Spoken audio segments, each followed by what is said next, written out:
with CEOs and millionaires. I've never seen my vision be more crystal clear. Look in the mirror, see the change in who I used to be. I kept going, knew success would come eventually. But ask about me back then, they said I wouldn't make it. Nowadays they doubt less and tend to ask for favors. Poetic music, that's realness, don't let them tell you different. And if you ever lost in doubt, then follow your intuition. These words of wisdom is for those who's trying to find their purpose. Don't be living just to die, cause only death is certain. I'm working hard so I can toast to my accomplishments. Cause see, I lost it all and I ain't been the same since. I'm more focused, more ambitious, more everything. Grew up with nothing, now I appreciate the finer things. I know it's real when at the shows they ask for autographs. And now they know the name, they ain't gotta ask. Yeah. They ain't gotta ask. All right. Back again in the next part of the series, I have Steve Canges, who's also part of the Denver Jewish War Veterans Post 344, based out of Temple Sinai in Denver, Colorado. First of all, thanks for taking the time to do this, Steve. I know you got stuff going on and just been kind of a weird time for everybody, but I always appreciate the folks that can make the time for this. You're welcome. Yeah, so generally we kind of just run down the list a little bit. So obviously, are you from Denver originally? I'm a native of Denver. Oh, perfect. And then what part of town did you grow up in? I grew up in East Denver, the Mayfair community. Okay. It would be, East Colorado Boulevard, East Colorado Boulevard and Monaco, south of Colfax, north of 8th Avenue. Yeah, on Dexter Street was the actual 13th and Dexter Street. Got it.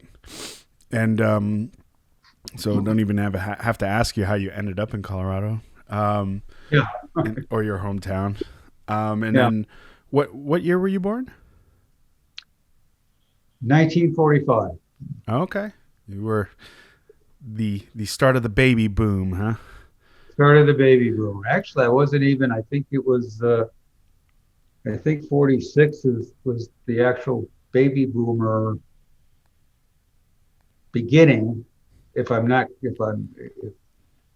being accurate as possible, yeah. Yeah, right. But it's still, I think, part of that. Gotcha. And then just tell me a little bit about like growing up. Were your parents from Denver? Did they move from somewhere else or? No, well, my dad was born in Lithuania. Okay. Came to this country in, I think, about 1922, 21. He was in his early 20s. I believe he was born in 1899. So he was in his early 20s when he came to this country. It is my thought that he was probably sponsored by an older brother who came here first. He was one of 10 siblings. Wow. I think my grandfather was a rabbi in Vilna. And then he started, just kind of like learned English, gradually. Mm-hmm. I think he started working as maybe he was a dishwasher at National Jewish Hospital. Okay. At the time, and he ended up owning a dry cleaning business, a small one, and had a small shop over on 6th Avenue in Congress Park. I think like on 6th and Milwaukee. Mm-hmm. And he was the brother that actually I think sponsored him coming over. He was the tailor. Another brother was a presser, and he did the deliveries in his old Chevy panel truck that I can remember. And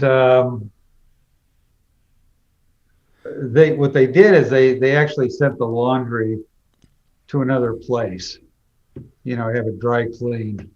But a lot of he had a lot of his clients were around that area, Circle Drive. He had some very nice clients, Yeah. and some affluent clients as well in that part of town.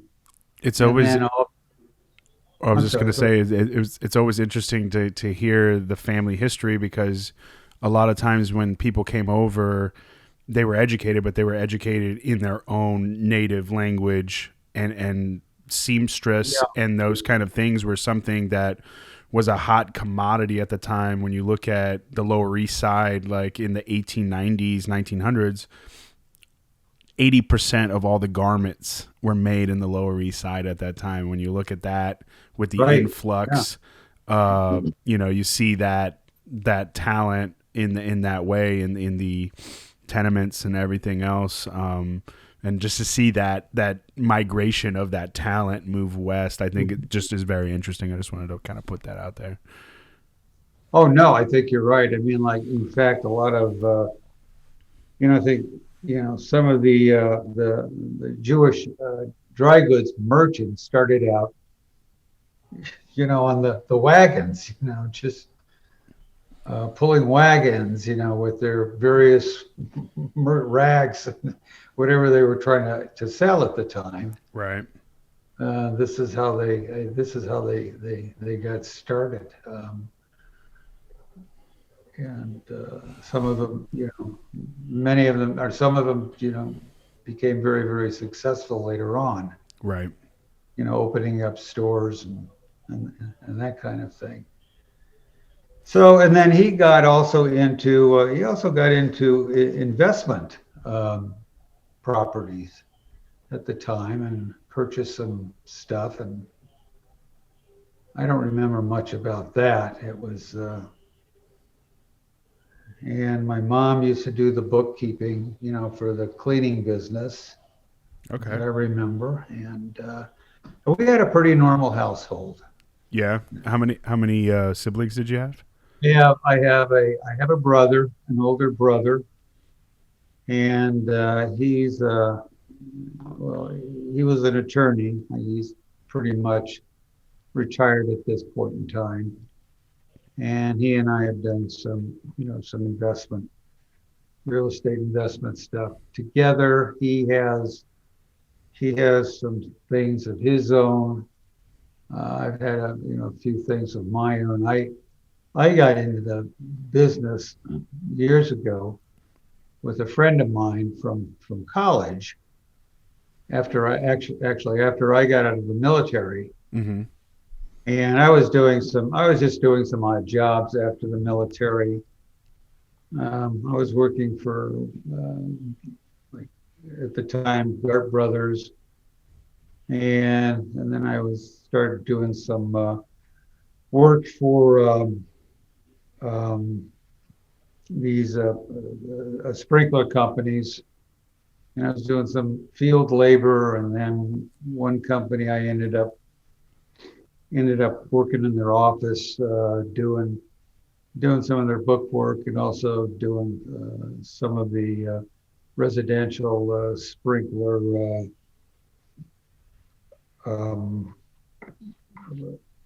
the design works for the residential sprinklers. Got it.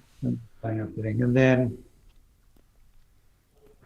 then this my friend, he worked in the stock market in New York guy. Those New Yorkers. Yeah, and very aggressive guy. And we started doing just very slowly, just buying some properties, small properties, duplexes. And part of it was mostly in Congress Park. And then we would do some work, cosmetic work on it, Mm-hmm. and then rent them out. And then at some point in time, I was still doing regular just working hours. And then when I get off of work, then I'd go and I'd help him at night do some work and start the day over, my regular job. And then at some point in time, I think we got out, I quit the job and just went full time working on these properties with him. Mm-hmm. And it was one of these things that we just almost worked like 7 days a week, because I had this mentality that I didn't want to fail at this. Mm-hmm. And I had to make it succeed. In order to make it succeed, I had to work my ass off. Fear's a great motivator. Do whatever was necessary. Yeah. Yeah. Do you feel like, I don't know how it is with your brother, but I know I grew up quite competitive, and I'm the oldest brother. And so, Mm-hmm. we constantly try to one up each other as far as anything goes regarding sports or career or what have you, So was that something that was in your DNA as well, as like a little friendly? No, not really. I wasn't really I wasn't competing with Michael. I mean, it was just, first of all, there was a difference of 5 to 6 years between us, Mm-hmm. age-wise. And he kind of he had his own group of friends that he was hanging out with and doing things with, and I had my own. And I mean, a lot of the people that he hung out with were lawyers, fellow lawyers, people that he had gone to law school with as well. Right. And so he just had his own niche. He was a very, very good lawyer. He was a kind of a family lawyer, divorce lawyer, did a lot of divorces. Got it. And very successful at it. And so he just had his own niche, and I was just doing my own thing. So there was really no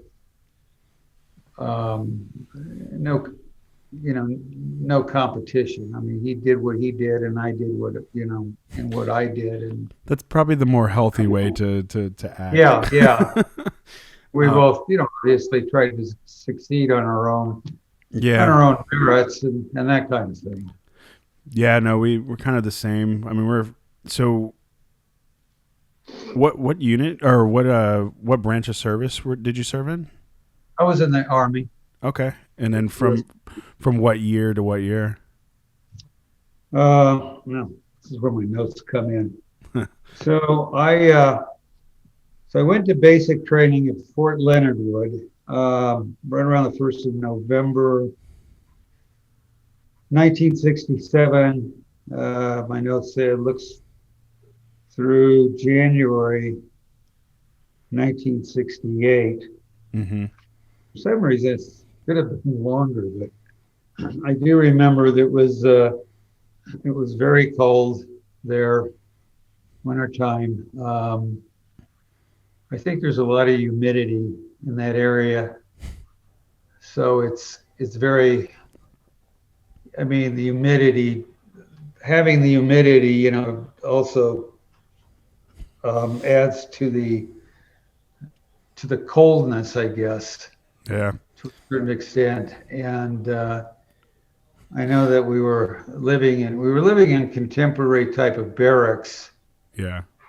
Bricks, but it was very cold there, and I remember a time that I was just having a terrible, terrible cough, and I was buying bottles of cough medicine from the commissary, just drinking it, and finally, I was lucky enough to have a leave during Christmas time. Mm-hmm. And went home, and basically I stayed in bed the entire time when I was at home, eating mother's chicken soup and God knows whatever else she could give me. And I was ready, and at any rate, I had pretty much recuperated by the time I went back. And one of the reasons I had to do this is because I didn't want to recycle back through basic training. No, I totally get You that. know, I mean, I hated it to begin with, and So did you get drafted or did you volunteer? you know, okay, so I got drafted in Mm-hmm. the beginning, and then I enlisted, and I found this. There was this MOS or this branch of the Army, Army Security Agency, which was I don't know what you call it. It was, somewhat of uh, doing intelligence stuff. Okay. And so the recruiter told me I would, instead of wearing an olive drab uniform, they fix me up in a tuxedo, PPK, two beautiful women, both arms. And that's what I would be doing. Oh yeah. My Laid it on service. real thick, huh? That sounds, and I said, that sounds pretty good, tuxedo, beautiful women. But, and it was a 4-year enlistment. So, uh, so, so after basic training, I ended up going to Fort Devens for school. And it shows here that they had an MOS, which was an 09B00. And I'm not quite sure what that was. But there was also I started out as an 05H, which was a Morse code intercept. Okay. And I was doing okay with that. It was kind of like difficult, and I'm not quite sure why. I don't know if I could just was just trying to, get it, or maybe my hearing wasn't as good as it should have been. Oh, it sucks. I can tell you that from personal experience. Well, I mean, after, probably where you were, a lot of combat, loud noises, explosions, and things of that nature. It's certainly affect you, but and then there was the issue of I heard through like the grapevine that they were graduates of the Morse intercept. They were looking for candidates to join to go to Vietnam, join up, I guess, with infantry units. Mm-hmm. And I was a little surprised by that, because what they told me is that, well, you're, as an Army security, you go through this very strict security clearance. And as far as I know, I mean, they talked to a lot of people about me. My character, this and this and that. So I thought it would, security clearance was a pretty big deal. Mm-hmm. And they were kind of intimating that, somebody with my security clearance would not necessarily go into a combat environment situation. Right. And so for good or for bad, I think my hearing got a little worse, put it that way. Yeah.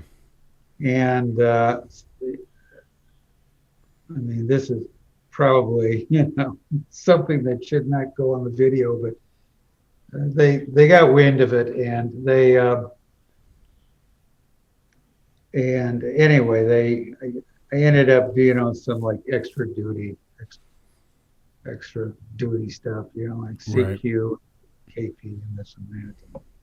That was all right, And then I ended up going into another school a while back when it opened up. It was a 05K MOS, and that was electronics. I think it was an electronics intercept, and that entailed, working with radio receivers and intercepting, learning how to use the equipment to intercept.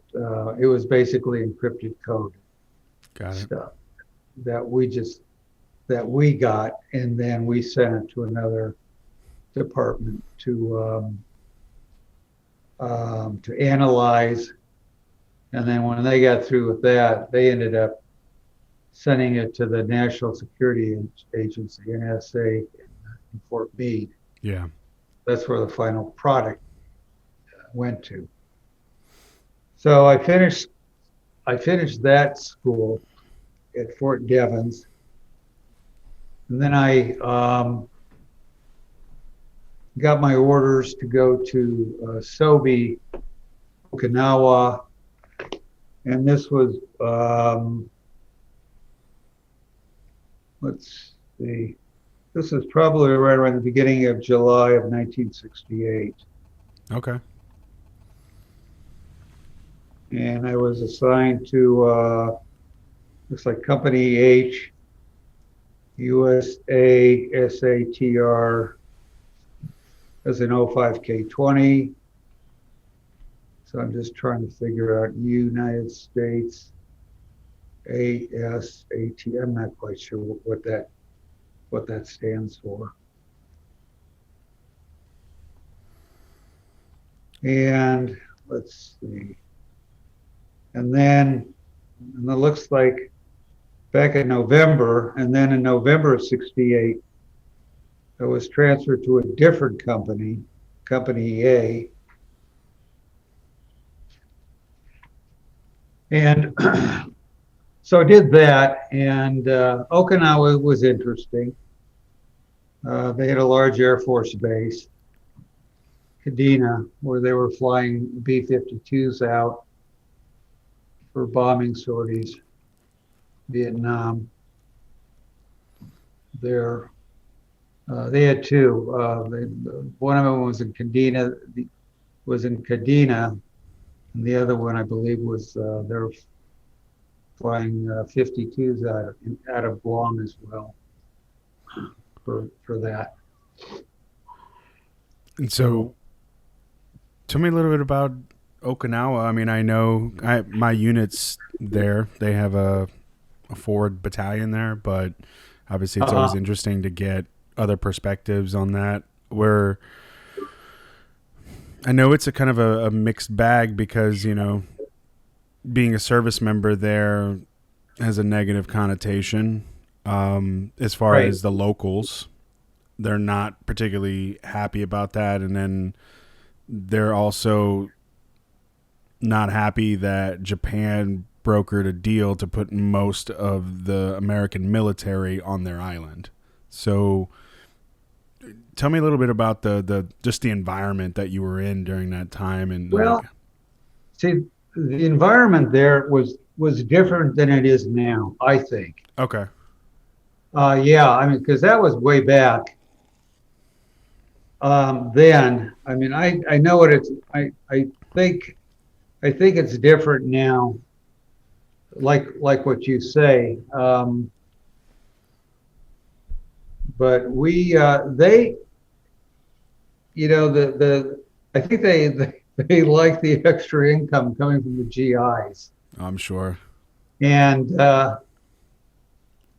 there was I'm just trying to think of there was a small little village or town outside of I don't know if it was like outside of, I think it was outside of the air base. And so while I was there, it was weird. It was just weird. We got well, I don't know, now I can't remember. Maybe it was in Thailand that we got a small place to share a few of us Mm-hmm. going when we were going into town. But I was going into, I mean, I go into town periodically, and do it all GIs do, Yeah. drink at the bars and, So, some, so were you intrigued by the military before you got the call up, or was that just something that just kind of happened and you just kind of ran with it? well, yeah, in a way I was. And I'll tell you, just to preface what's going on, when I was at CU, I got into it was kind of like, it wasn't I don't know what you call it. It's kind of like an ROTC science class or something. I don't know. It was a more of a civilian. It was a more of a civilian class Mm-hmm. as opposed to wearing military uniform and things of that nature. Right. Um, and what I wanted to do is I really wanted to get and this was an Air Force ROTC, and I wanted to get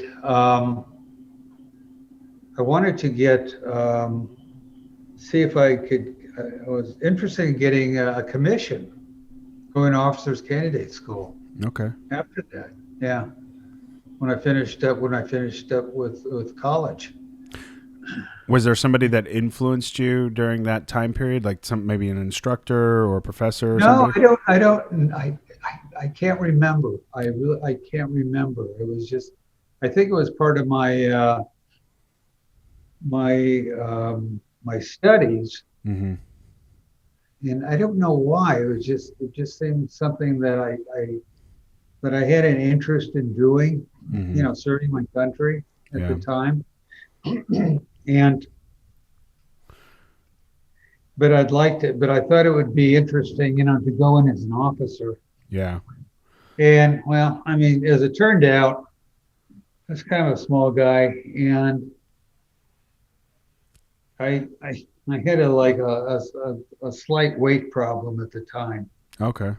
I think I was just, a few pounds, couple pounds under the weight qualification. So I remember in the summertime, I mean, I was just gorging on, I was trying to get everything to, like to fatten me up, just to put weight on me. And it just, I was trying to get a waiver. They wouldn't give me the waiver. Yeah. So I was disappointed. I really was. And this takes me back to actually just maybe to something else, is that maybe this is the afterthought that I had after getting out of the army. Going back to Konas from Thailand was Mm-hmm. maybe by that time I could have reenlisted and maybe gone and signed up for officer candidate school at that point in time. Right. After my 4 years or 3.5, 4 years as an enlisted person, and see what would have happened How did there. your Because, how did your parents take you getting drafted? well, I think they were both worried, Yeah. but they didn't show it. I mean, mothers, Yeah, for sure.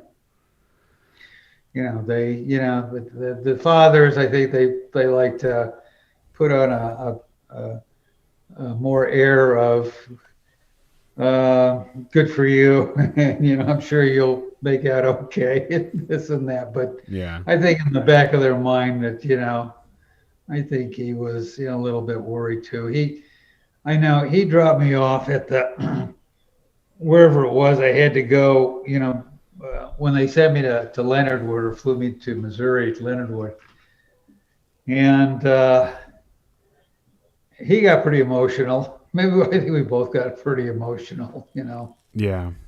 Leaving. And but I mean, he was kind of an emotional guy anyway. But up until that point, I think when he saw me walking away, you know, Did, suitcase, duffel, but wherever I was carrying, yeah. He knew he wasn't going to see me for a while. And I don't know if there was a, good riddance or, for Godspeed, one or the other. Right. And So, but did anybody serve in your family before you? my brother served in a kind of like a National Guard unit. He was with, did a small commitment with as MP school at Fort Gordon. Okay. Yeah. And, but I think, he didn't serve very long. I can't remember. Um, I, I, I don't know. Maybe it was just like a reserve unit or something like that. Right. It's just an interesting time when you came in, and how many years did you do in total active duty? Well, I went in so like November of '68, and then I I left for beginning of July 1971, returned stateside, Mm-hmm. and then for 2 years I was on standby reserve Got it. until officially discharged. Yeah, it's got to be an interesting time just in history because you obviously have seen, obviously Vietnam started in the early 60s. I think a lot of people forget that and Correct. then kind of Yeah. slowly just added Yeah. more to it. We had the Kennedy's assassinations at the same time within Right. span of a couple Yeah. years. Yeah. No. Exactly. Yeah. MLK. You had a lot of like what I would think is like pressure points and tension within society, and I always find it interesting like that people still at this time still believed in the country. Like you said, you were proud to serve, and going forward with that because you felt like it was your duty and your obligation as a citizen. So I always find that awesome. And Yeah. I don't. No. I didn't have a problem with that. I think I just, I didn't, you're getting, the media is just, you're getting a lot of media, on the war Mm-hmm. at that point in time. And it's just, I mean, it's violent, it's horrific. Um, what you want to do is, I think I just, obviously I wanted to not be in harm's way. There were people that were just so less fortunate. Right. I mean, they were just drafted directly into the infantry, and it was just up to fate as to what was going to happen. Yeah. And we, when I was in Thailand, I remember, a couple of times, that there was some, field station there was kind of like, I don't know if it was being overrun, but I mean, they had to shut down, and then we would have to take over, you know, kind of like do double duty, kind of like take over some of their stuff. So, Got it. so I kind of like had an idea what was going on. This didn't happen a lot. It just, I think when I was there, I think it only happened maybe like a couple of times. So That we got, during that we span of 3 years, you were in Oki. You went to Thailand. Were you actually in Vietnam proper as well? not really, no, Okay. no. I mean, I thought that they have a field station Mm-hmm. in Fubai, and there was, I don't know, they were talking about maybe sending some of us over on a TDY status, but that never occurred. I mean, it would only been for a very, very short term. And during that time, you mentioned that you were talking to one of your friends. Do you still keep in touch with people from your unit, from your active duty time? Just him. It's kind of like been a tradition Mm-hmm. um, for a long, long time. Is that we would I mean, until the Zoom thing come, we would just talk to each other on the phone. Yeah. And then he re-enlisted, and he ended up going to Germany. Well, he was in something they call a research and development, a little bit something different than what I was doing. Mm-hmm. I think he was I think he was doing some of that while he was still in Thailand. And then when he was in Germany, he was stationed in Berlin, and he was just doing that. And then when he got out, he lucked into like a really good a company doing a lot of defense work. Yeah. It's what is it? I want to say GTE or something like that. They were based out in California, Got it. and he was a project manager for a lot of different things. I mean, he just really developed into a very very capable individual. And so far as knowing this stuff and managing it, and um, that kind of thing. So so his work in the service kind of like propelled his Yeah. career in civilian life. I was gonna ask you what do you think? What kind of skills do you think you learned during that time, technically, but then also what'd you learn about yourself that you kind of brought back with you? You think when you came back home? Well, I think so I was like a lucky enough to be like a um, both in Okinawa and Thailand. They call a trick chief. Uh, it's like a supervisor for. We were on shifts. Yeah. It was a 24-hour operation. So Got it.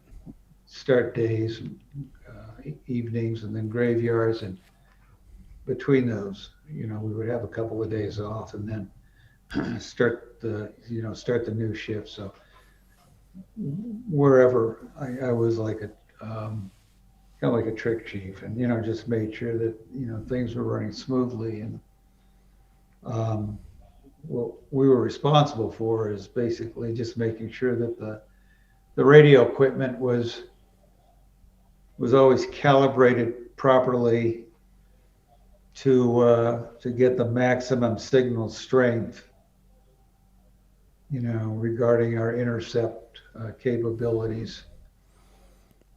They were using these kind of like circular antenna things, and they were intercepting transmissions. Yeah. A lot of from the mainland, from China, and both Koreas, and um, Vietnam, and a lot of places, in the Pacific Rim Got it. area. So just basically just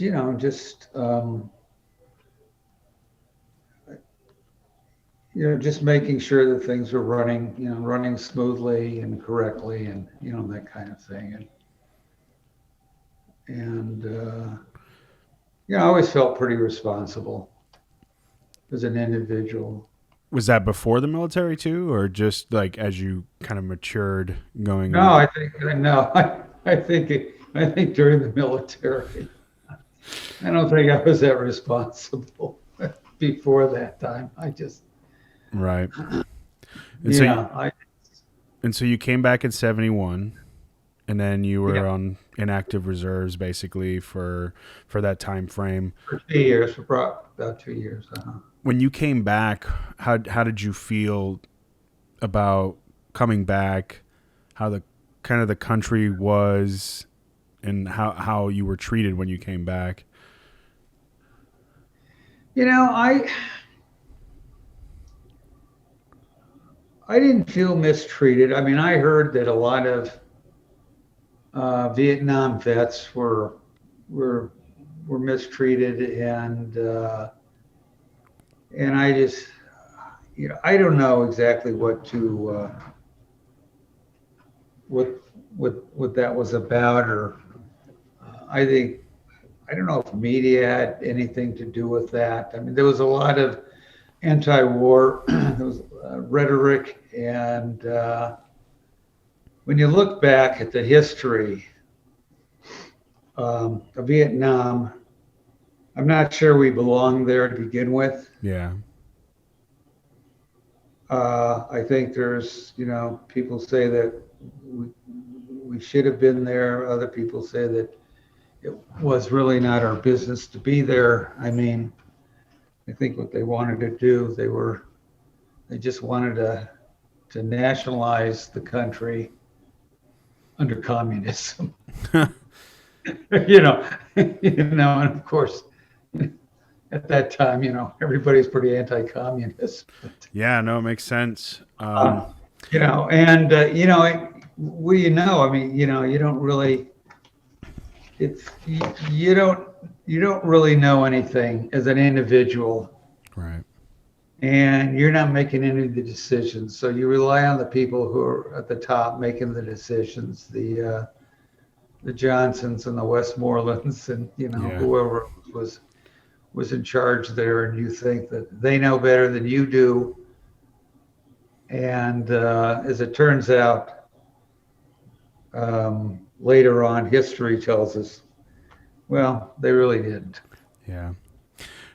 Can I ask you a question pertaining Yeah. to during that time Muhammad Ali's stance in the Vietnam War? Like, what'd you think of that? Did you think at the time that was a courageous move on his part? Did you respect it? Did you agree with it? Did you disagree with it?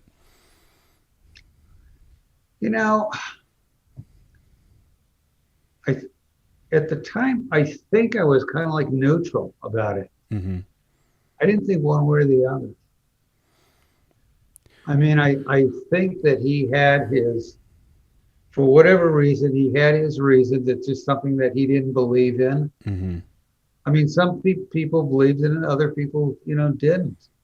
I mean, I knew guys from college, just, a couple, two or three guys who, they were afraid they were going to be drafted, and, went up to Canada.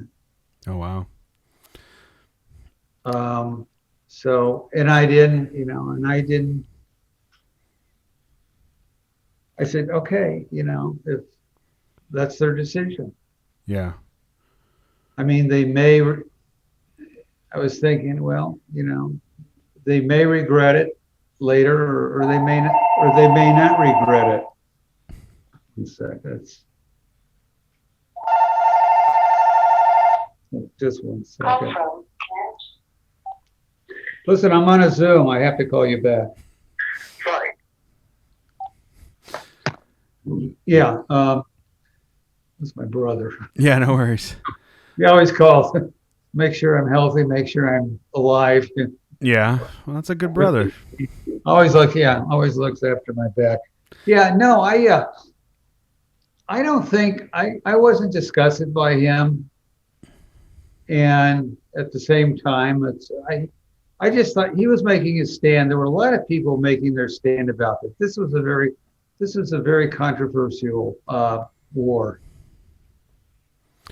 Yeah, no, I can imagine. I mean, there were some people who just, a lot of anti-war rhetoric going on. There was a lot in people who did believe in the cause and, thought it was the right thing to do. And at the time, I thought it was the right thing to do, but sure.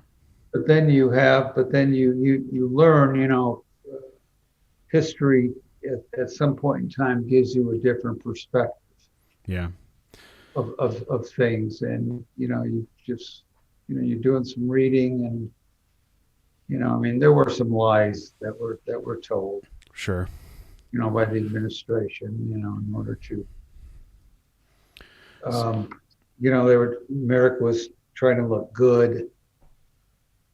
Yeah.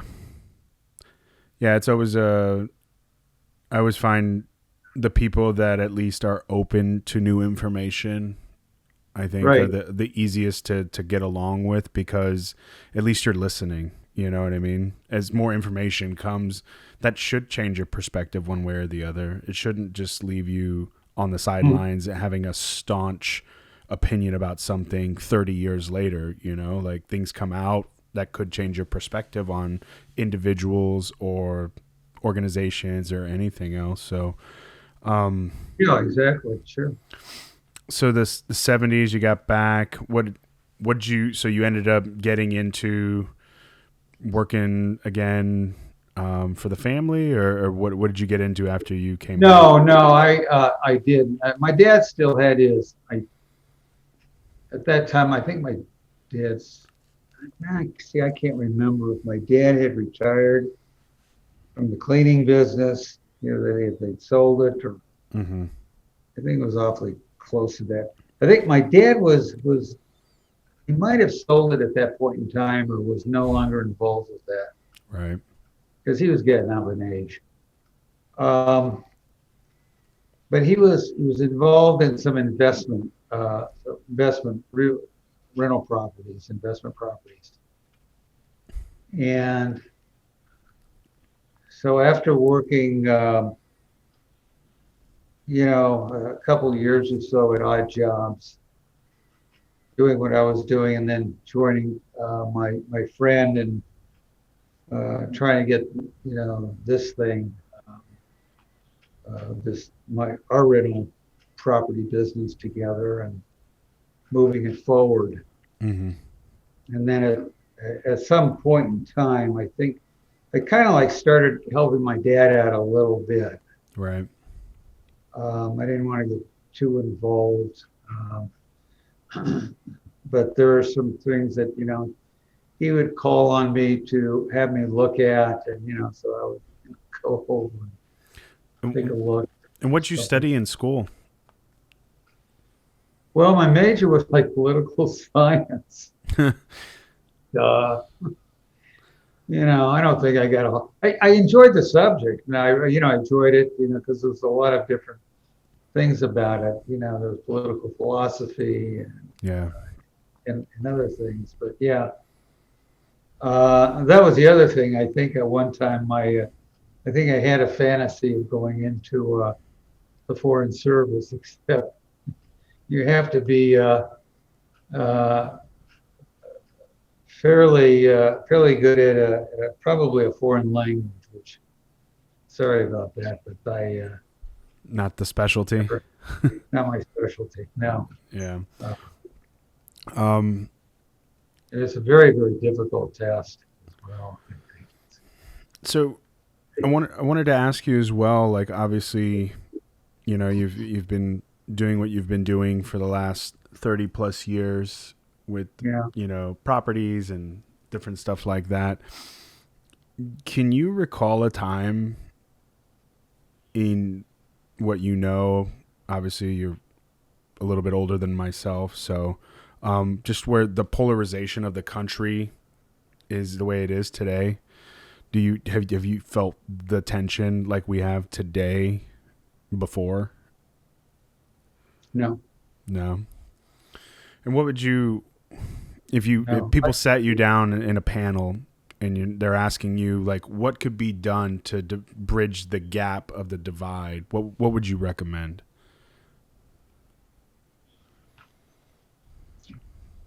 That's very difficult. I have my own reasons. And a lot of times they may not be shared by other people. First of all, my political bent is, I've been a conservative for quite a while. I was a Democrat for a long, long time. Sure. Okay. And then I don't know, for some reason, there was a time that the Democrats just kind of, I don't know, they just kind of lost me.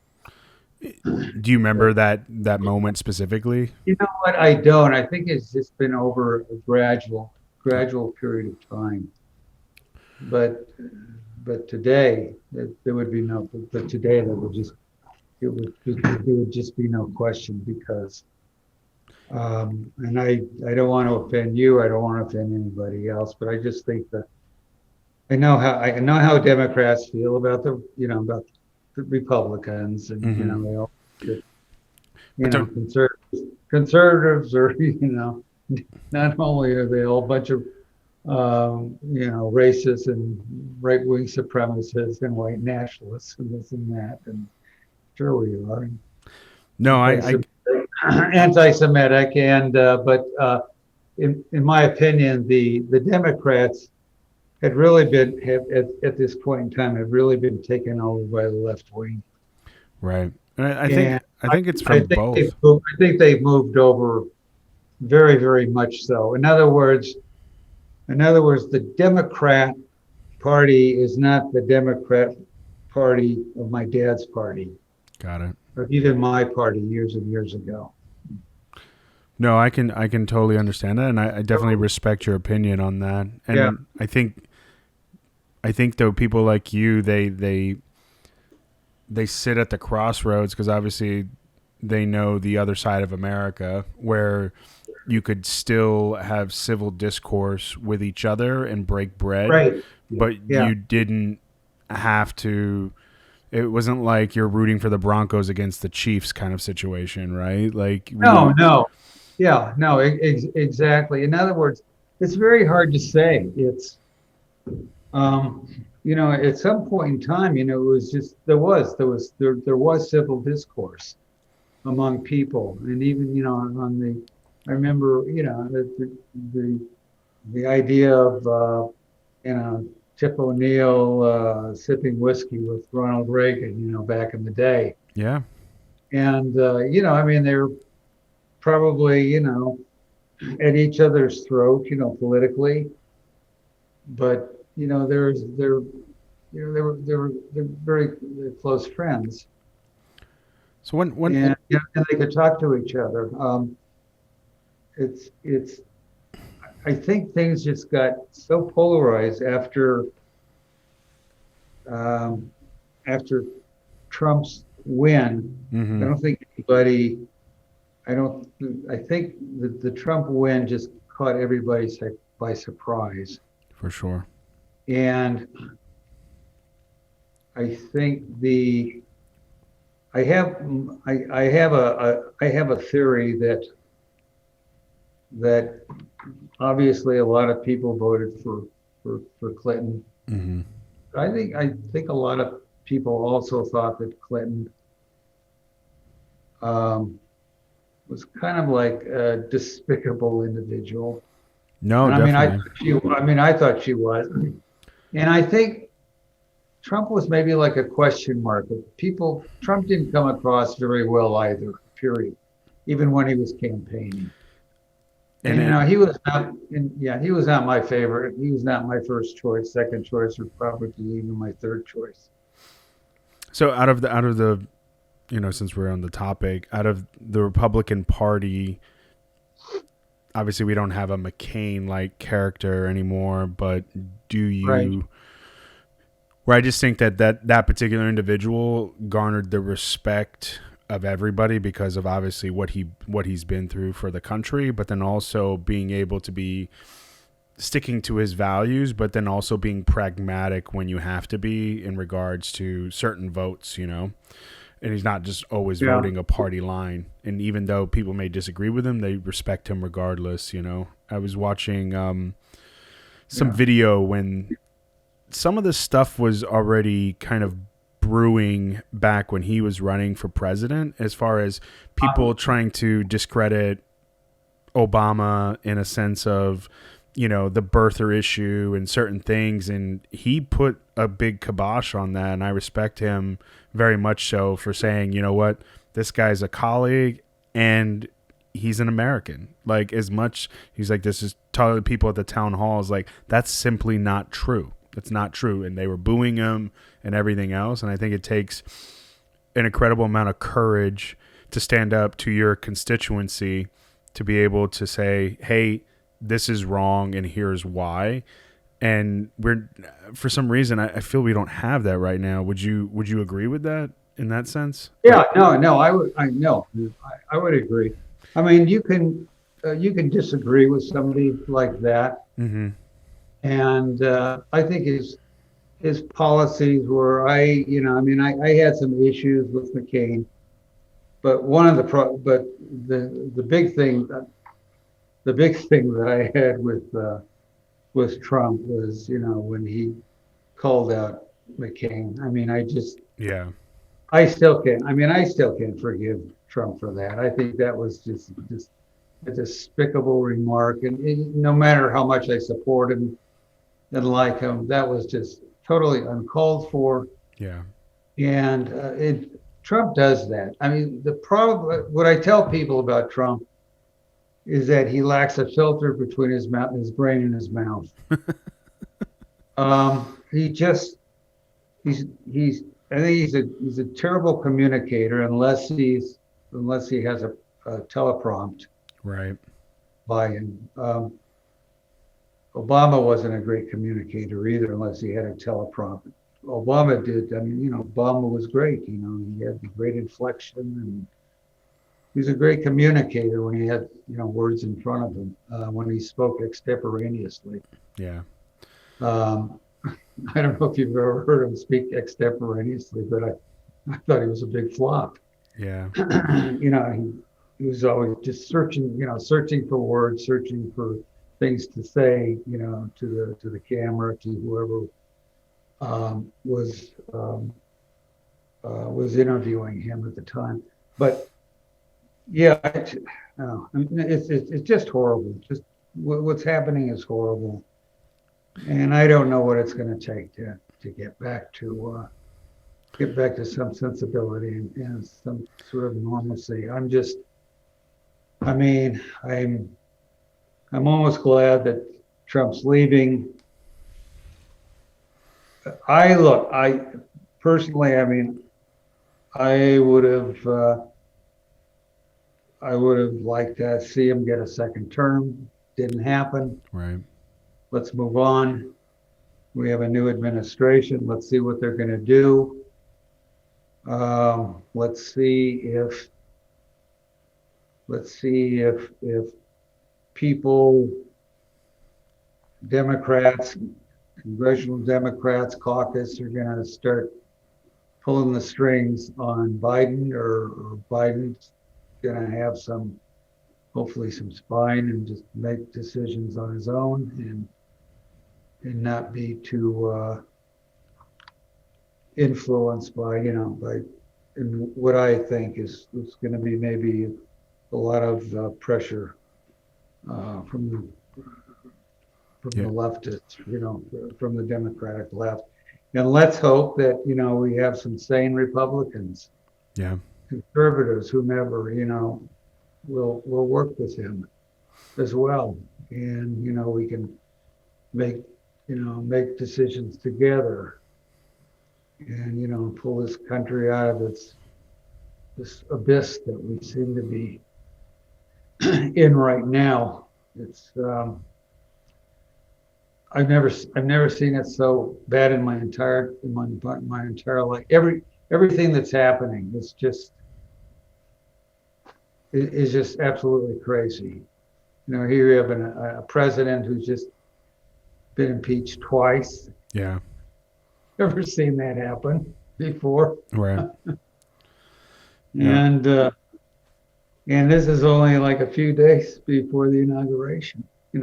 Yeah.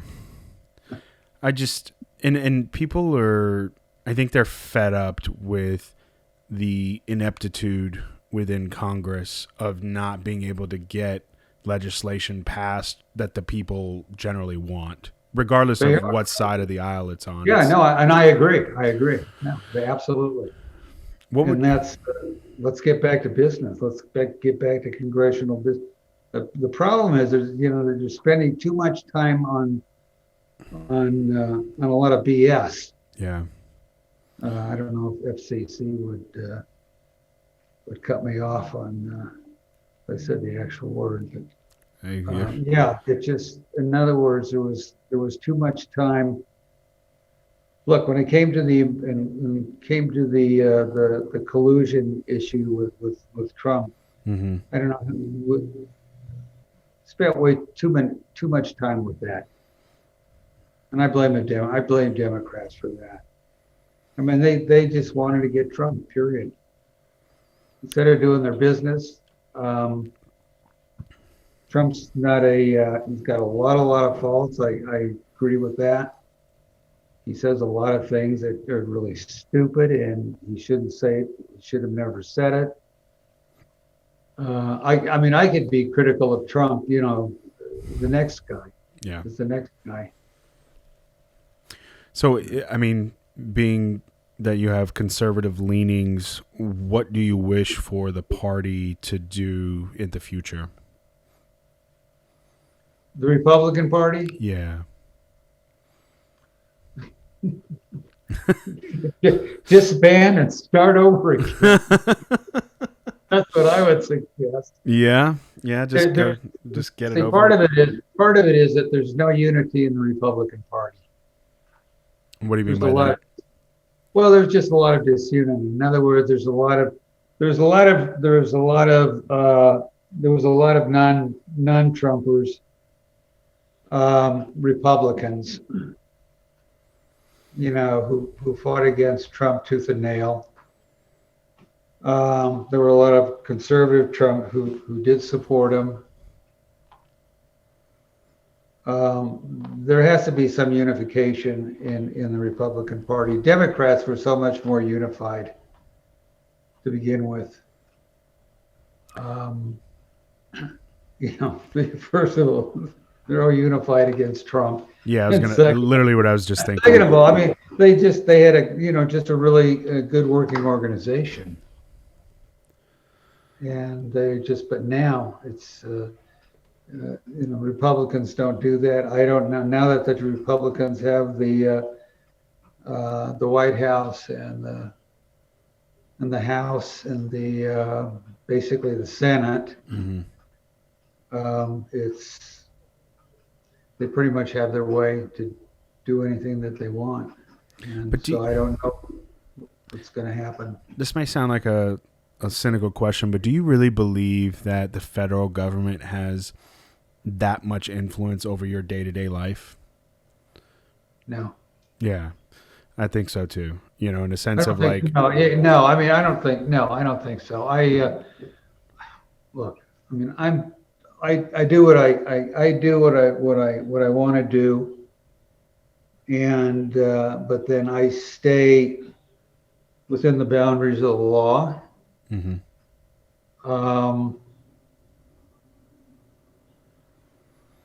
The problem is that there's I think there's a lot of misinformation on both sides. Republicans or conservatives or right wingers are saying that the government is squashing our liberties and constitutional rights, and then the Democrats are that they're complaining that I don't know what the hell they're complaining about. Not sure what they're complaining about. They just always seem to be complaining about something or another. Normally Trump and his behaviors and what he's doing to the country, and Trump has done a lot of good things for this country, and I don't know why people can't see that, but I think they just hate him so much that they just overlook all the policies, the positive policies that's been done in the short time that he's been in office, and this is also up against a lot of adversarial, sort of like a wall of adversarial wall from the Democrats. I'm not talking about the general population Democrats. I'm talking about the congressional Democrat caucus. I'm talking about the Pelosi's and the Schumers and the AOCs and the Presleys and the Talibs and right. Omar, whatever her name is. So were you always politically active, or was that just something that you No, just had not like an really. interest in? No, not actually. Probably within the last maybe 15, 20 years or so. Yeah. Like I say, for a good part of my life, I was a Democrat. Both parties, one party won good transfer of power and the other party. And this thing is just absolutely crazy. I say I don't understand Trump, period, anymore. I think he's just gotten so delusional. Yeah. I don't know where he's coming from. I've lost a lot of respect. Obviously, I've lost a lot of respect for him at this point in time. Mm-hmm. I think he's gonna go out of office as a disgrace, which is unfortunate. Could have been different. He could have acted different. He could have behaved differently. But that's not his.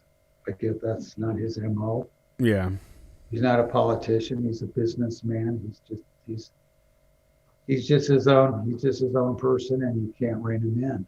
I Yeah. don't think anybody could rein him Yeah. People in. like that haven't been told no basically ever.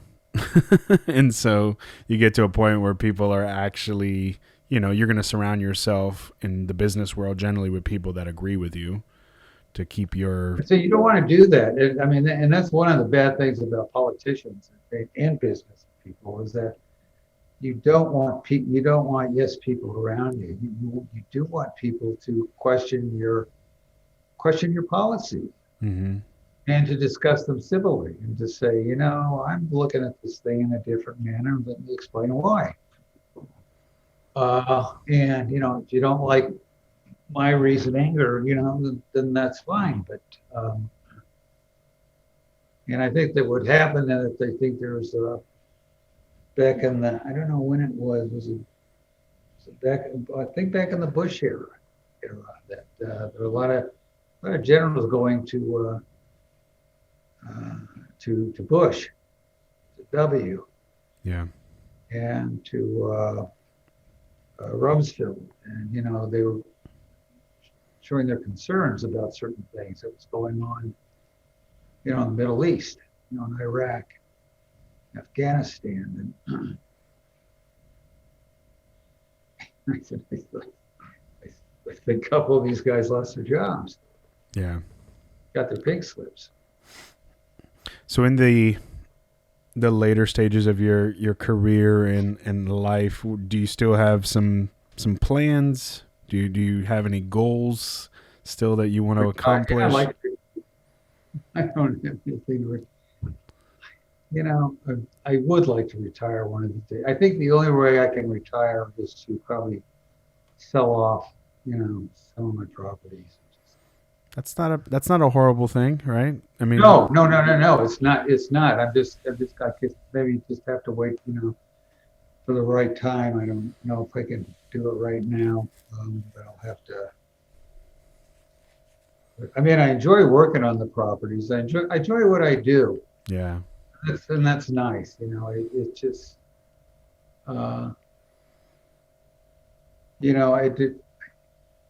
it's, Ben, it's really strange. It's, I work a lot, but, at the end of the day, I'm okay. Mentally, I'm okay. Mm-hmm. I don't have a lot. I don't know why. It's an interest. I question myself all the time, but I don't have anxieties about certain things. I don't feel pushed. I don't say, oh no, I've got all this to do. I've got all this to finish. I've got that, and I've got this. And, what am I going to do? Pull your hair out. And, it just. No, it's just. I just. I want to stay healthy. Yeah.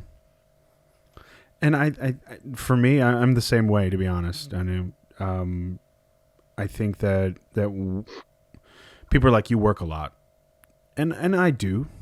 but it also Yeah. gives me purpose and direction. Like every day, I know why I Right. wake up every morning, and that makes Yeah. me happy, which makes me Right. produce, right? To do whatever I Right. need to do, like getting this going with you guys, doing other things, even though I'm halfway across the planet, like that's important to me Yeah. because I'm honoring Yeah. my word. And then also, I really enjoy talking to you guys because you guys give me a lot of perspective that you guys are a little bit older than my parents are still super young. My dad just retired at 62 and my mom is not even 60 yet.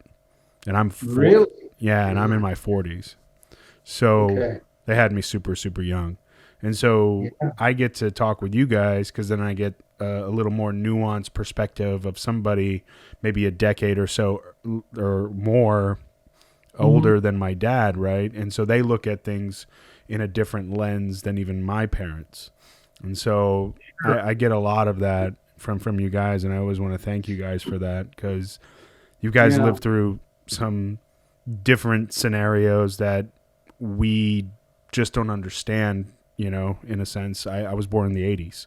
So my entire being was, like born in Germany, American dad, service member to a German mother, all that good stuff. And my whole history revolves around Reagan, the Berlin Wall, and like all the after effects of Yeah. that. And so, yeah, You it's know, it's just, yeah. go Go ahead. ahead. Well, I was just saying that it's unfortunate that we can't that we you don't have the same opportunities interviewing uh, World War II. Yeah. And Because again, it was an entirely different that, period of time as well. You're coming out of the Depression. The war starting up in Europe. Uh, the Third Reich. Growing. Under Hitler, and then the war in the Pacific, and yeah. entirely different. Um, and these are the guys that were really heroes. I mean, Th- they really were. they went all out. You know. Well, between that and then I would honestly say I'm more impressed with them when they got back. Like the Yes. roll your sleeves up, let's get back to work. And most of the Yes, I agree. most of the veterans were entrepreneurs, so they started their own companies and their Yeah. own little mom and Yeah. pop shops and whatever, and just grinded. And I think the biggest takeaway from them, from the guys that I met at the post, I was fortunate enough to meet, there was 3 guys, and they were just so animated and active to the end. Like they were just active participants in our group, and I always found that. So Who Sid was it? Schaffner, we had Oh, yeah, yeah, right, yeah, yeah, so we had Arthur, Art Diamond, yeah. and then Uh-huh. we had the other guy as well who was like doing like rocket propulsion systems and stuff like that for Raytheon, I think, locally for like 30 years or so. And Bernie's the same way. Bernie's 90 and he's Yeah, still doing stuff, like I look up to you guys immensely in that sense. And like, you don't have to chill out if you don't want to, basically. That's the way I look at it. And I'm always happy to see other people that think the same way. Like if you're happy and you want to be involved, then go out and do your thing. And I think that's yeah, always. no, no. And I'm really, first of all, I'm very glad that I got involved with this organization. Meeting, excuse me, meeting, the various people, and I was happy to. I'm very glad that I met, some of the very few World War II vets that were still around, Mm-hmm. before they died. Became, kind of like good friends, acquaintance with like Leon Yeah. Tupper, Yeah. uh, and I can't believe he was driving at 95 years old. I didn't know how old he was, but I mean, he just didn't look his age. No, not at all. And he was just very, and he was just always very, we always had some great conversations, Mm-hmm. you know, before the meeting, and just always enjoyed him. And I was just, very upset. And then, the other who just died, Jeffrey, mechanic. And, he was very, very generous at the breakfast. Mm-hmm. When I took his money. Give me and he always he gave me a $20 bill, and I said, here's your change. He said, keep it, It's like all the time, it was just like, or you throw a few bucks, $4, whatever. Right. Yeah, that every time he always gave a little extra money. So I talked into the I talked with Ben Stein like maybe a week ago, and we were talking, and we said the same thing, where it's nice to go into a room where you don't have to explain yourself and who you are, and you can just sit down and schmooze, and nobody's really judging you or anything else. Yeah. Because there's something to be said about that, and I think that we should do that a little bit more. Yeah. Just as a society, political difference. I mean, everybody know that we get, there's political differences. And I remember the animosity between Dr. Gold and Bernie. Yeah. God. I talked with Bob. I talked with Bob too. He's doing okay. He asked me if I wanted to go flying with him. He had a crazy. Have you talked to him as well? I had not talked to him for a long time. But funny story though, my wife years ago gave me it was a birthday gift to this flying club that he owned. Okay. I didn't know him. I didn't know who he was. And they were flying the A, what was it, A-34, the trainers, the right, tandem, the trainers. Mm-hmm. And he didn't go up with me. There was another instructor who went up with me. And talk about being up and all right, take the stick. Yeah. Jeez, but then what am I supposed to, you start turning, and all of a sudden you're looking down, and oh my God, it's just, your stomach is just, but I got the hang of it pretty quickly, and I was having a lot of fun. And there was awesome. Two of us, we were trying to shoot each other down, whatever. But it was a lot of fun. And then, so I later learned that when I got in, he and Jim were at my synagogue at Rodov. Okay. And they were, I don't know if they were speaking there, and they told, we're with the Jewish War Post 344, and these are Jewish war veterans, and I'd never even heard of it before. Right. So I went up and I introduced myself, and I said, gee, I might be interested in joining your organization. Yeah. At that time. So, being that you've had a decent experience with that, I wanted to ask you, do you feel that, like, for example, I'm in decent communication with the CEO of Jewish Colorado. I'm part of the JCRC and stuff like that. Mm-hmm. Would you like me to reach out and try to get maybe at least so we have a roster of more Jewish veterans in the community? They may not be able to obviously go to the post or anything, but the fact that we know that they exist, like the same with you, like you didn't know the organization existed, obviously right. Had a positive experience. I think we could replicate that if we collectively work together maybe this year. Would that if I put up a little task force or something like that to kind of reach out to folks, do you think you'd be able to help with that a little bit? Or something really interesting. I probably could. I mean, I don't know in what specifically, in what way. I mean, I don't know, just making calls. In other words, Yeah, if we have exactly. somebody, Little yeah, things, little here and I mean, there. I can make calls and just introduce myself and say, I'm, represent the Jewish war veterans, Denver Post, and we're an organization made up of various members of, veterans of various campaigns and Yeah, that kind of thing. And because mostly now it's I Middle think East. one we have the time with the current situation, but then secondly, I don't want to regret missing out on maybe another story that we could have gotten, like Art Diamonds or, Leon's and stuff like that, So Yeah, yeah. I think Well, that's the biggest thing for me. right. Well, I know that we've got some history on Sid, Yeah.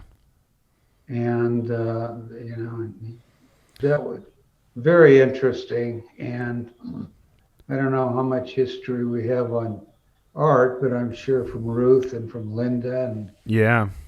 there's going to be quite a bit. And Yeah. So I'm, Bernie, obviously, and speaking of, have you been doing many interviews so far, or yeah, you're the seventh. okay? So we're moving along. I mean, I don't know if that's good or bad, or do you have some other pending? I just thought, I think I was kind of like neutral in the beginning, and then I said, this is probably something that, probably I need to do. Let's get this, let's get this on tape or and do it. I didn't know how it was gonna, how it was gonna go, work out, or, but yeah, it's been very good. yeah, it's like two buddies talking, trying to get to know Yeah, each other a no, little bit more. And yeah, exactly. the only thing Sure. is we don't have beers and we're not in the same spot. Oh, there you go. It'd be nice. I got to tell you, man, I am looking forward to get back into physical meetings. Yeah. It's so unique in the situation. Like I remember I hugged my aunt when I went to Germany for a little bit, and just the the sheer kind of euphoria that you get from like touching somebody again or shaking somebody's hand, for example. It just seems so Yeah, foreign now. And it's going to be weird again getting back into that groove and not wearing a mask well, everywhere it and is. all that stuff. I'm so used to like extending my hand out to somebody Right. and shaking their hand. It's just like, I mean, for a while, I mean, I was still doing it Right. just out of habit. And then I kind of like had to pull back, Yeah. and it's just, yeah, I mean, and I also like hugging people, women, men. Just, Yeah. There's just how are you? the lack of physical touch, I think, is definitely, I'm sure they're going to do studies on this time period in a sense of like the Right. mental health uh, depreciation based on human contact. Oh yeah, no, that's the, the thing, the people I feel the worst about are the kids, not Yeah. being able to go to school for so long, to having that social contact with their friends, and and the idea of learning, virtual learning on a monitor is over my head. I just can't, I couldn't do it. No, I hear Because you. I would have a hard time focusing on learning anything. In other words, I get more, if I'm in a physical classroom with an instructor, I can focus more. I think it's just so much more helpful. You Yeah. can ask questions. In other words, you get more attention. You can probably get more attention, even though, maybe the classroom size is a little Yeah. bit larger. So it's interesting. I did all my college online, my bachelor's and my MBA.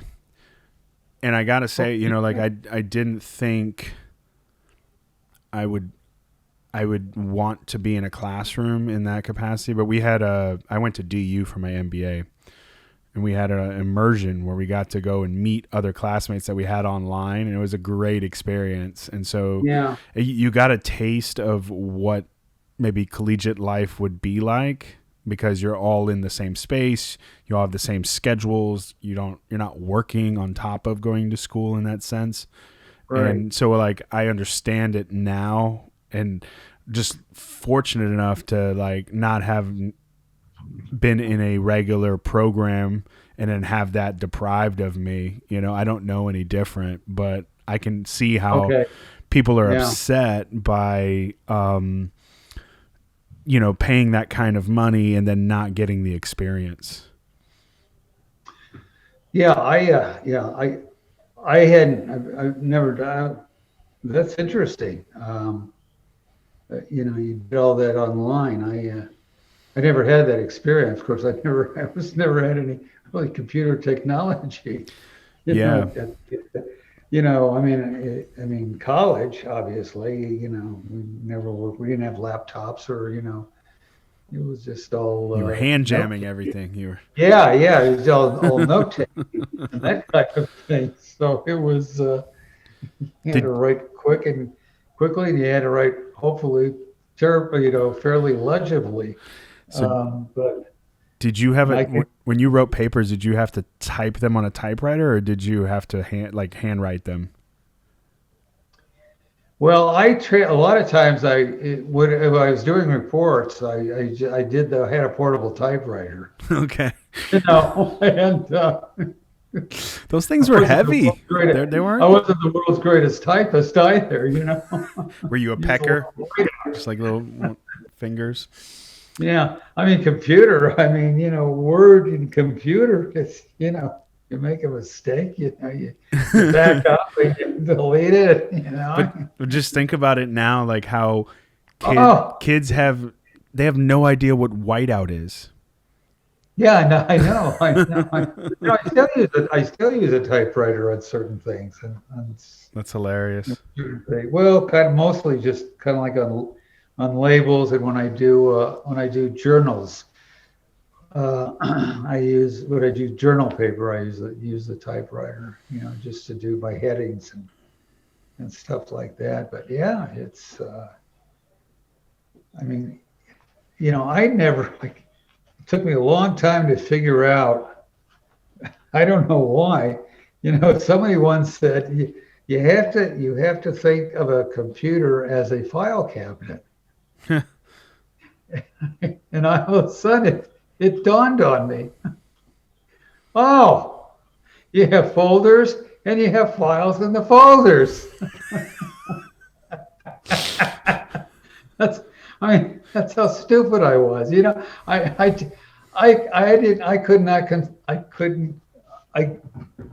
couldn't understand the concept. That's hilarious. Well, why you do, what are these folders? What are these files? What are they for? Why do you keep them? And, oh man. Have you ever seen the movie Zoolander? It's like a slapstick. I don't think so. No. It's like it's so stupid, the premise, but it's basically like two male models and they don't understand anything with technology, and there's a scene in it where the guy was like, go get the files, and they're like, oh, the files are in the computer, and he like throws the computer like away so like nobody can get the files, like throws it off a balcony or something. Oh. So yeah, if you are into like that slapstick kind of comedy, I like that kind of stuff. You might have to go look for Zoolander and then tell me how it is. Yeah, I will. Well, again, Steve, thanks so much for chatting today. Definitely you're welcome. Thank you. Had a great Appreciate it. time chatting and getting to know you. Obviously, a little bit about your history, but then also, just getting your opinion on like stuff that's going on in today's world. Yeah, I think it sure. kind of creates value for a lot of people, and Good. and as soon as we edit everything and get it up to speed on like what we think is a quality product, we'll be sure to send out a link, and we'll start posting the links in the newsletters and stuff like that too, so other people Okay. can know you a little bit better as well. Yeah. No, I appreciate that. The good. And yeah, and thanks for the newsletters. You're are very helpful. And also, I have this thing, this label in my archive. That I send, that I put things into. So it's like I call it like a Zoom archive where upcoming meetings, I don't Hmm. have to go, I don't have to scroll down to old, you know, to emails, that are 5, 6, 7 days old, Got it. and I can just, well, I probably, I mean, I could search for it, but I just file it in my archive, and then it's right there, and then I can pull it up and then link to the, like the meeting coming up Sunday, Yeah. and that, so yeah, just So you going to be at the meeting on Sunday? yeah, Perfect. plan on being there. Yeah, So Herzl's great. He's one of my favorite people in Denver. I don't know if you've ever heard him speak before. Very, very knowledgeable guy. I haven't now. Who is what is he's speaking on what or I'd have to check the I just message. saw Oh, something. so it's about the UAE, the Accords, the Abraham Accords. Oh, the Abraham Yeah. Accords. Yeah, yeah, in the So Middle East, huh? I definitely know a little bit about that topic myself, but Herzl, this is his hobby kind of thing. I mean, an amazing guy. South Africa, protesting apartheid when he was in medical school and all that good stuff, and then made Really? Aliyah, was working in Israel for a while, and then eventually moved to the Uh-huh. States and stuff. And his, I know his son uh, as well a little bit through his daughter-in-law who um, works on the JCRC or has in the past. So we went to Oh, Israel okay. together. Yeah. So, but amazing family, and he's done some really cool things. When you go over there and you're in a, Jewish National Fund kind of area, like in the periphery there by the Gaza Right. envelope, they call it, like Eshkol, and he's got he sponsored like a yoga room inside of an elementary school. So like kids are like going in there on the mats and kind of stretching out and kind of just you Really? know yeah, Yeah. it's just little things like that where you just like he doesn't Yeah. obviously, he's a very humble guy. He doesn't really talk about things like that. He just does it, and that's what I respect about him the most. I thought I saw an email from BMH that he was speaking. Maybe it was yesterday, Yeah. the last yesterday evening, or the day before. I can't remember, but yeah, they had an announcement that they were doing something on Zoom. I believe he was doing a presentation. Got it. Well, yeah, it should be Yeah, an interesting I'll be talk. looking forward to that. Yeah. Awesome. Well, hopefully I can make it, but if not, yeah, definitely enjoy seeing all the folks. Hopefully there's a little bit of Yeah. a virtual schmooze session at the beginning, so at least everybody can hang out and Right. do all that stuff. There's some different things you could do with Zoom where you could have breakout rooms and have like a little like the conversation with 3 or 4 people. So there might Uh-huh. be somebody that can help out with that, or maybe I'll talk to Jim about that. But that way, that Yeah. like if the first 10 minutes or something, you can just hang out with just a couple of folks that are on the call, and then I it need brings it back together. yeah. I So need to practice with somebody, and I don't know. Well, I have a good friend of mine who's pretty good at hosting Zoom, but I need to hey, we figure out how we got it to. working today. That's a success right there. So Yeah, don't. well, yeah, we did. But see, you were hosting, and I was trying to host with this other my friend the other day, and I don't know what happened to this. Maybe it was just the sound. Maybe I've got to figure out how to There was something on that sound. I know that it was in some other something else, and then I switched to something like it's like a default position or default something, and I think that was the reason I was able to get the sound. It had it on something else. I'll have to look at that. Yeah, and maybe that was the problem. So, well, alrighty. Okay, good seeing you. Thank you very much. Yep. Send me your bill at the end of the month. Okay, sounds good. Yeah, I'm not practicing anymore, but this one's free. This one's on the house. Okay. Thanks, Ben. Take care. Yep. Stay. The show is produced and engineered by myself, Ben, out of Denver, Colorado. Be sure to subscribe to our social media or wherever you consume content, iTunes, Spotify, YouTube, etc. Big shout out to Mike Xavier. Thank you so much for letting us use your music as part of our show.